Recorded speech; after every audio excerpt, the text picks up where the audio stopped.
আমাদেরকে উদারপন্থী বানিয়ে, আমাদের ঐক্যের স্লোগান দিয়ে এমন কিছু কাজ করাবার চেষ্টা করবে যে কাজগুলি আমাদের মুরব্বীদের সম্পূর্ণ খেলাফ।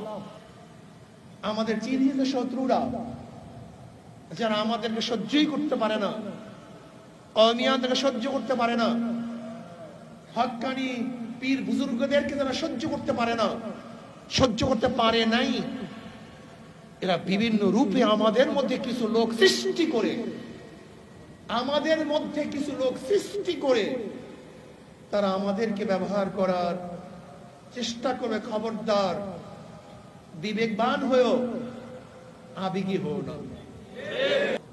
সতর্ক থাকুন।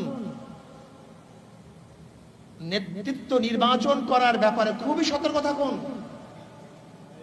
খুবই সতর্ক থাকুন। একজন ইমাম নির্বাচন করার ব্যাপারে আমরা এত সতর্ক,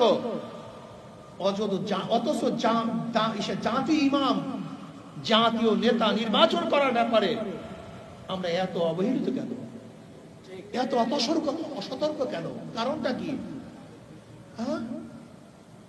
খবরদার, দ্বিতীয়বার কেউ যেন আমাদের সস্তা রক্ত নিয়ে হোলি খেলতে না পারে। দ্বিতীয়বার কেউ যেন